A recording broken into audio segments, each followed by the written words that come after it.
to you guys. You know how to do? Do you know how to do the bust it challenge? What is that? The bust it challenge. You have to get low on your knees and you have to bust it. Bust it! I'm 82 coming up in June. Wasn't that good? That was good. Listen.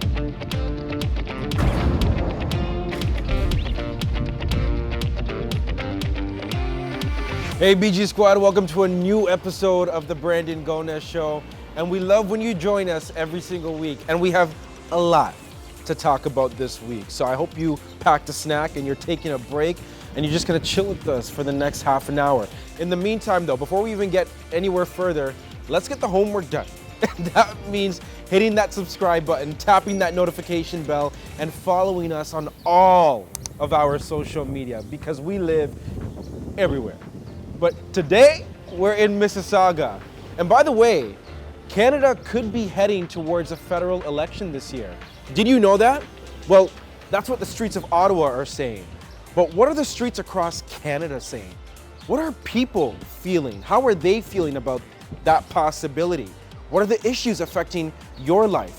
Do you even know who the federal party leaders are?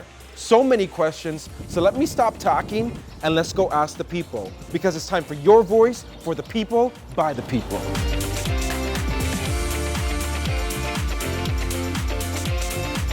All right, what city is this? Mississauga! Let's go.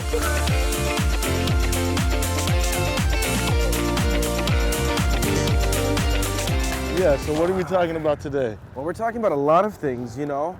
We're talking about federal politics. Hi, how are ya? I'm always. Mind if we ask you guys a quick question for our show? Sure. That's what I like to hear. Pull up, pull up, pull up, pull up, pull up, pull up. So Jeffrey, you know, we're out here in Mississauga. Yeah. And we want to talk with folks because we want to try to figure out, you know, there may be an election this year. A federal election. Oh, that's interesting. Yeah. Oh boy, okay. So we wanted to put Canadians to the quiz. Do you know when the last federal election was? 2018. Ooh. I think it was 5 years ago, wasn't it? I think it was 7 years ago or something, or 4 years God, ago. a little bit off. Isn't there a federal election every year? No. No? What? I'm guessing maybe like 15 years. I don't know. I mean, I don't know. Hold on, let me do my math. I believe it was 2019. you're correct. Yeah. All right. You get a pass, okay? Thank you, thank you. Okay. I did the math on my son's birth. Thank you. You better come through. Okay. You're giving me Zac Efron vibes. Thank you. Yeah. You ever heard that before? No, yeah, a couple times actually. Okay. Yeah, just gotta wait till summer. Hopefully COVID's over by then. That'd be awesome. Then, you know, we can go to the beaches and stuff and meet everybody, meet all the girls and stuff, and guys and stuff. Yeah. Yeah, you it'd be awesome. You just be flowing both ways? Oh, yeah. Yeah. Yeah, why not, right? Yeah. No judgment here, my guy. Yeah. Do you? Oh, yeah, exactly, yeah. Let's try to name the federal party leaders. Liberal. Well, Justin Trudeau. Okay. Conservative. Aaron O'Toole spelled the female way. The male way is Aaron. But isn't it fine to be Hey, go for it. But I'm just making a little jab at him. It's Mr. O'Toole. first name? Yeah, the first name is Mr. O'Fool Toole. Mr. O'Fool Toole. What about the name of the federal NDP? That, at this particular point of the day, I can't recall. I'm not even sure. Is it Horwath? No, That's provincial. I don't know. Federal NDP. Jagmeet Singh. You got it. Yeah. And Green Party. Not gonna happen. Not even a close guess. Not even a close No, guess? not on that one. No. Oh, no, it's a female too, isn't it? Yes, yes. I think it is Elizabeth, though, isn't it? It used to be Elizabeth. It used to be Elizabeth. Okay, you want the answer? I would definitely take the answer. The Green Party of Canada has elected a brand new leader today, Anna Mee Paul. She made history yesterday as the first Black woman elected to lead a major federal political party. Do you know the difference between a minority government and a majority government? Yes. What's the difference? The difference is majority is when you have the majority of leaders, minority is when you have little bit of leaders of a next party. Of the seats? Yeah. You got it. All right. Do you know the difference between a minority government and a majority government? Well, minority government means you got to actually work with everybody. Majority government means you can just overrule everybody. Okay. What would you say is the most pressing issue affecting Canadians? Like, what should each party leader be focusing on if we were to head into election this year? 100% accountability and making not only themselves accountable, but going back to the past government that did criminal things and making them account. I like to see people held accountable. Looking at how much money the federal government's siphoning out of its coffers and putting it back into its own coffers, you could say. I mean, I'd like to say the jobs or the homelessness in the streets. There's a lot of homeless people around here, and it's crazy, you know? Like, I mean, they set up these shelters and stuff, but there's really no support there. And you know, not being able to go and worship with my congregation is a big, huge thing for me. Not online, it's not the same as going in congregation and being with your fellow Christian people, you know, and worshiping. And, you know, you can go into Costco's shoulder to shoulder and half the people don't wear a mask and you can't sit in church and sing. You know, I think it's interesting when you talk with people and what really irks them. And for many people, it's about their day-to-day life being affected. You know, you can look at grander things like how the government is spending money. That's a grand thing, but it's the everyday thing. Like for Evelyn, like when she was saying, like, you know, she misses being able to worship in person. I think a lot of people, you know, will blame certain politicians for decisions that other politicians make. For example, when Evelyn was talking about the fact that she couldn't go and worship, that's not a Justin Trudeau issue. That's a provincial issue, a Doug Ford issue. Who makes those decisions? So they just blame the head and they recognize the head who's on their TV screens or internet screens. I don't know who really watches TV anymore. Watch the Brandon Gonez Show on YouTube, Facebook, Instagram, all the socials. So you're only voting Conservative. Well, wouldn't even. I'm not even going to vote for my own party if they don't start holding themselves more. They got to be more accountable, and they got to make the opposition parties more. I think it's like a good father and a good family. You hold your children accountable, and you get a great family. He's a jokester, yeah, I can tell. You got a sense of humor on you. Gotta be. That's how you get to 51 years. Yeah. No, laughter? Yeah, you need a lot of it, man. I'm telling you. Making her laugh for 51 years, that's good. What's his best qualities, would you say? Other than being funny? Loyalty. Loyalty, loyalty, loyalty. Check that one out, Chris Brown. Rihanna? And Party Next Door. Party Next Door? We're in his city. Have you heard the word on the street?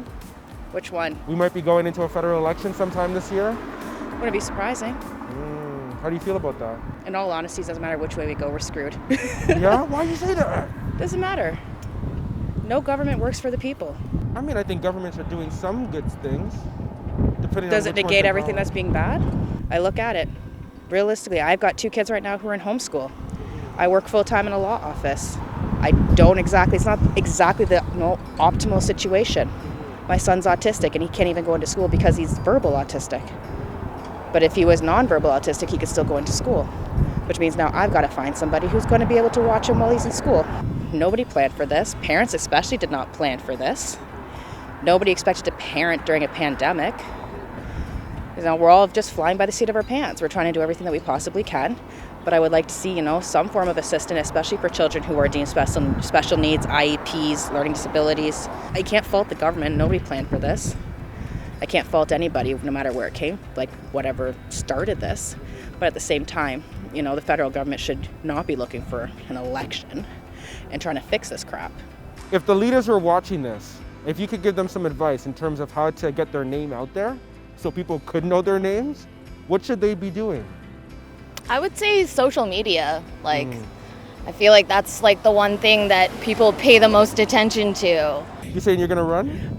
No. Too many skeletons in my closet. Oh, can I hear about one of them? No. Why not? Pretty sure I got an ex-boyfriend who'd be like, listen up, listen up, listen up. Stepping right up, be like, let me tell you who she really is. So wait, hold on. What do you do to an ex-boyfriend? You put his toothbrush under the toilet bowl? Oh, that's just child's play. That's a pawn, man. You gotta always think the long run. I've got one who can't even fart without asking at this point because he knows I'm coming for him. How about see you around, eh? We don't want to. If you're seeing me, it means I'm coming for you. Oh, don't come for me! Don't come for me! Oh Lord, I'm scared. Let's go. Thanks, good-looking man. All right. You made our day. You should have taken my number. Could be your mother. Thanks.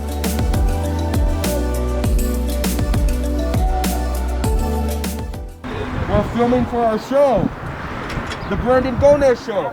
Oh. You ever watched the show before? No, the last I know about Brandon, he was leaving CP24. He's doing something else now. Yeah. Okay, what's he doing? Well, he's kind of out in Mississauga recording his new show. You kind of look like Brandon Gonez. I get that a lot, but you think he's a good-looking guy? Well, yeah, I think so. Yeah. What would you rate him out of 10? 7. 7? Okay. Yeah. What are your thoughts on Brandon? He was good. I liked him on CP24. Were you sad that he left? Well, oh yeah. Can I tell you something? Yep. I am he. Nice to meet you. Nice to meet you too. Honestly, I really feel like we gotta give it up to the people on the streets for being like so open, so raw, so vulnerable with us. And like, honestly, Burns, every time I look back at these interviews and I replay them in my head, it's pretty clear that people don't want to see a federal election this year. But it's also pretty clear, like, not many people can name the leaders of our federal parties. Like, it's so interesting because I don't even know if the federal party leaders know that themselves. Here's the thing. We've now heard from the people on the streets. I think it's time we hear from one of these federal party leaders, like Jagmeet Singh, the leader of Canada's NDP, right? Which, by the way, I should take off this leather jacket and put on my blazer. Because this is a big interview. But I know we're gonna hear a lot and find out a lot. So it's time for Open and Honest. Jagmeet Singh, leader of Canada's NDP. First off, I just want to say thank you so much for coming on the Brandon Gonez Show. This is a big, big deal. I'm sure you know, but just in case you don't, I'm just going to say it right off the top. We are Canada's fastest online growing media company. So we are honored to have you on the show. And I just want to say, and I want to ask you, like, where do you consume your news? Good question. I got a team actually that looks at the news for me and then gives me a briefing every morning. So I check things out. Like I check out different major news headlines. I check out my Twitter feed too. I check out Instagram. Sometimes stuff pops up on TikTok too. So I check out my social media. I also check out some of the traditional media websites, pages. Of course, I got an eye on the Brandon Gonez Show, no doubt. We got to check out Brandon Gonez. I love to hear that. I love that we're clearing it up. And I think there's another thing we need to clear up as well, because I think a lot of Canadians, when they look at your name, and I'm sure this sometimes could be frustrating, they pronounce it Jagmeet, but it's actually, and you can clarify this for me, Jagmeet. And I've made this mistake too. So let me just start off by saying I apologize if I go back and forth between. Oh my gosh. It's all good. It's all good. You know what? I'm excited actually to clarify it because lots of people show me lots of love and they want to shout out my name. And I love that. But so it's Jagmeet. And the reason why Jagmeet is so important is because it means something. It means friend to the world. So Jug means world, meet means friend. So when I hear Jagmeet, I hear friend to the world, which really vibes with who I want to be. And I love that. And so that's what it is. And actually it's the emphasis is on the second part. So it's Jagmeet. And that's like, it. Nice to meet you. Yes, that's it. That's it. You've been a busy guy. Like it was just, I think it was last week that you held your party convention. There were some big things that you guys voted on. Can we talk about some of that? I mean, I know that there was a new tax that the party wants to see implemented on wealthy people, but there was also an increase to minimum wage that the party wants to fight for. Talk to me a bit about those two things. Absolutely. So one of the big question coming out of this pandemic, lots of people are looking at the deficit, looking at the debt and saying, well, what are we going to do? Who's going to end up paying for this? And the reason why people are worried is because they don't want to be the ones that end up bearing the cost of this. So they're worried that, okay, I hope the burden doesn't fall on me or my family. If you're a small business that had to shut down, you don't want the burden to be on you to pay for this debt and deficit. So what we came forward with an idea is that if you look at this pandemic, the wealthiest 44 billionaires in Canada actually increased their wealth by over $62 billion. So what we came forward as an idea said, well, why don't we make sure the wealthiest in our country, the super rich, the ultra rich pay their fair share. So we close the tax loopholes that allow companies to make profit in Canada, hide those and they don't pay taxes here. And that make sure that there's a wealth tax on the extremely wealthy. Now, these ideas though, because we should also clarify to our viewers, really could only be implemented if you guys were to form government, if you're elected. And I mean, I really want to talk with you and get a bit open and honest here because Okay. the streets have been talking. The streets have been talking. And we're hearing that there could potentially be a federal election this year. This is true. And I know This is true. you're on the streets in Ottawa, so talk to us nice here. Okay, What's okay. going Let me tell you what's going on. So first off, I should say I am opposed to the idea of an election. We are in the middle of a third wave. Numbers are increasing. So our position is we should not have an election until everyone is vaccinated, until we get help out to people.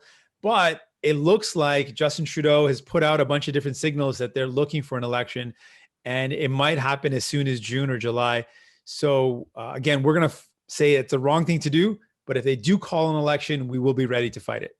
I'm speaking to a very powerful man right now. Let's be honest here. The NDP in the House of Commons, you guys hold the balance of power. We're in a minority government. You have the Liberals, and then you have the opposition, which are the Conservatives. That's right. But you guys really hold the balance of power. So, to level set here, you're kind of the referee. If you wanted to say timeout and pull the plug on this thing, you could do that, especially as Justin Trudeau's Liberals are about to present their federal budget. We've held a pretty significant position in Parliament. We're the reason why we were able to double CERB. CERB was started off at $1,000. We fought to double that to $2,000. So millions of Canadians that needed that help got $1,000 more a month because we were there. We got help to students. We got a paid sick leave. That's not good enough. That still needs to be better, but we got the starting place of the first ever in the history of our country federal paid sick leave program. So a lot of big gains we were able to achieve for people in this pandemic using our position in this minority government. And I'm really honored that we were able to help out people. But let's talk about this budget that's coming out. Okay. We want to see an approach where we look at how we can increase revenue by asking the companies that make big profits in our country that don't pay their fair share to start doing so. So for example, Amazon, Netflix, Google, Facebook, these are some of the wealthiest companies in the world. They make money in Canada, lots of money, off of Canadians, but they don't actually pay any taxes here. At the end of the day, we want to see them pay their fair shares. So that's what we're looking for in terms of how we pay for this pandemic. We also want to see help for our students. We want to see help for our healthcare system, which is right now stretched thin. What type of hope for students? What type of hope for students? Because you look at students across this country, I mean, just trying to focus on education during a pandemic is extremely tough. Plus, some students are dealing with a record amount of student debt because some provincial governments have cut funding. So what type of hope are you talking about? Sure. First off, what we say, there needs to be an immediate moratorium on any payback for student loans. While we're in this pandemic, we know that young people were hard hit. They couldn't find jobs. A lot of their jobs that were in the service sector, in restaurants, and different businesses are no longer there.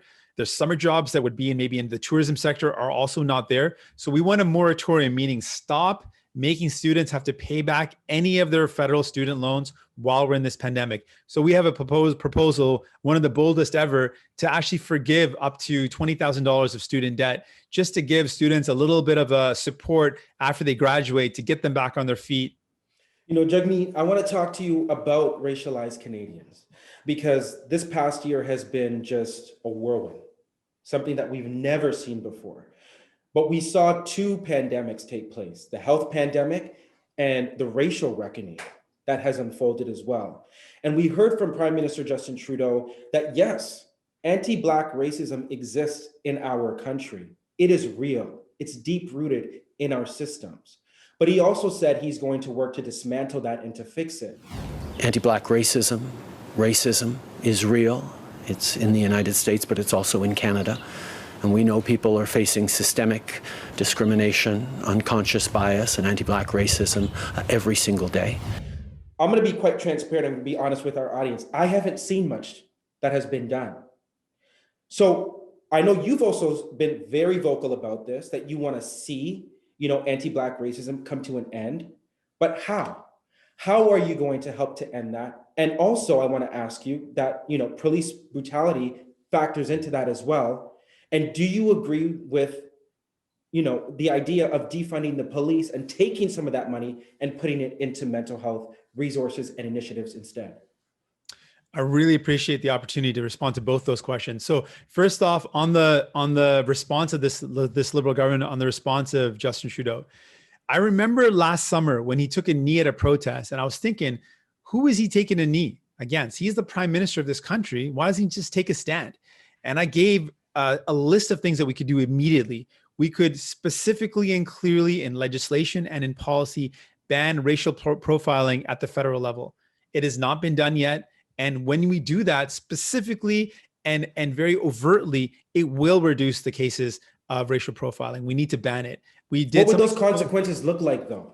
Like if you say you're going to ban it and it's going to become, in law and order, what would that look like if somebody was caught racial profiling? Well, yeah, what it would do would be sending a mandate very clearly to police that they are no longer able to stop someone on a hunch. They're no longer able to stop someone for no reason. They would open up recourses for people who are being stopped.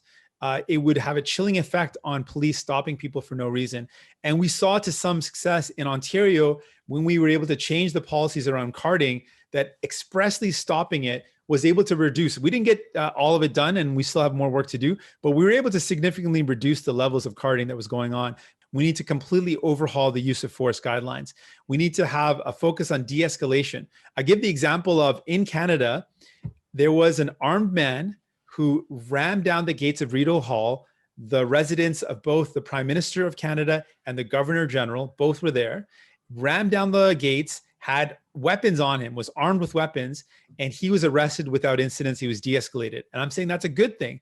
But just earlier in that same month, we had Ijaz Chowdhury, a racialized man in Malton, in his own home by himself, who police broke the doors down and shot him in his own home. I mean, that is the contrast we're up against. So yes, I absolutely think we need to rethink where we spend money. I am unequivocal and unabashed in saying we need to put more money towards mental health and healthcare workers responding to people in crises rather than putting that money into policing. I appreciate you answering that question. And I also just want to let our viewers know, when I talk about anti-Black racism, know that, the fallout from all of that affects all people of color at the same time. Absolutely. And just, Brandon, I just got to say, I wanted to add on that, just the specific and pernicious form of racism, which is anti-Black racism, has to be named because it is particularly pernicious. It is particularly built into the system, and we've seen its impacts. And I absolutely agree. When we tackle anti-Black racism, it actually builds a better system for everybody. And we've got to acknowledge that. I want to bring it back to the top of our conversation when I was telling you that we go out into the streets and we speak with people in our Your Voice I see segment. those, yeah, very cool. Yeah, and people, listen, they have a lot to say, and I so appreciate how honest they are with us. But one of the questions that I asked so many people, this week was, can you name the federal party leaders?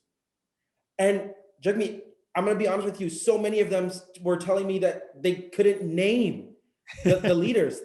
Some of them couldn't even name your name. But one woman said to me, though, she said she would like to see more of the leaders on social media. If the leaders were watching this, if you could give them some advice in terms of how to get their name out there so people could know their names, what should they be doing? I would say social media. I feel like that's the one thing that people pay the most attention to. First of all, yeah, I put a lot of importance on it. I'm very regularly on different platforms, post regularly to all the major tweets and Instagram posts and TikTok videos. So I use social media regularly. I think it's an important tool. Nope. Yep. Nope. Yep.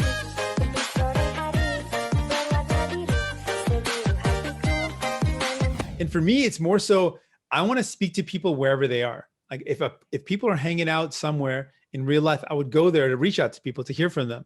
People are hanging out online. That's where people are. And I want to be where people are. People are not where traditionally they were. They're here on YouTube, on Facebook, on Instagram. So we appreciate you coming on, Jagmeet. We really do. But I also want to tell you this.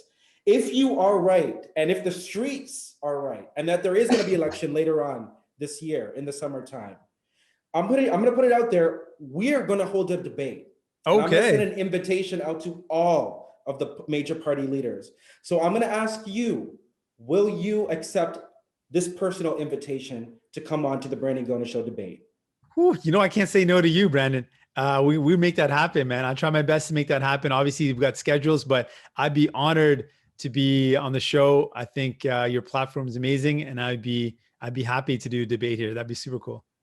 Thank you so much. I appreciate you. I appreciate your time. Thank you for your insights. And when you come back on again, we'll talk even more about policy, and we'll go a little bit deeper on that. So Love it. I appreciate you coming on the Brandon Gonez Show. My pleasure. Shout outs to all the listeners and viewers, and shout outs to you on all your success, brother. All right, take care. Whew. Wow. That was a big interview.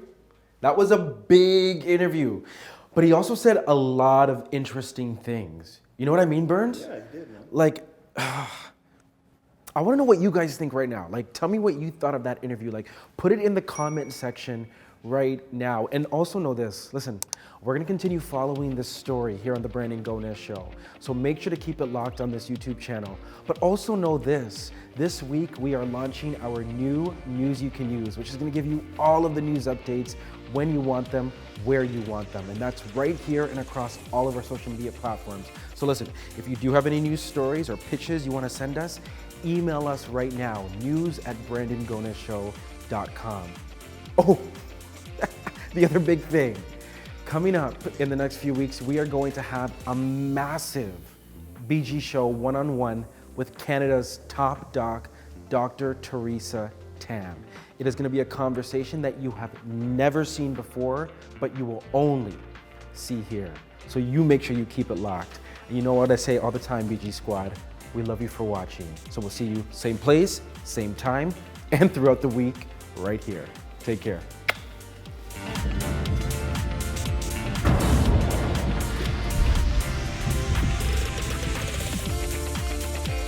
Out of the 4 party leaders, who would you want to have a beer with? Leaders? I'd like to have one with Trudeau. That was pretty good. Just a touch, but you know what? It happens to the best of us. You know? Hey, maybe next time a little less shaky, a little bit more direct with the answers. Yeah. Okay. Do you know what pull up means? Hand out the window. You don't know what pull up means? So pull up means basically you're gonna pull up on the spot. Oh, okay. So you're arriving on the spot. I'm on the spot. I thought it was Chris Brown's song. Bro. Rihanna's on it, but it's Party Next Door song. Loyalty. No. That's the the other. I was thinking of. Yeah. Oh, sorry. Isn't that not Chris Brown? That's Kendrick Lamar. That's Kendrick Lamar. So it's either way, we messed up. Why did I think Party Next Door? So you were off too. I was way off.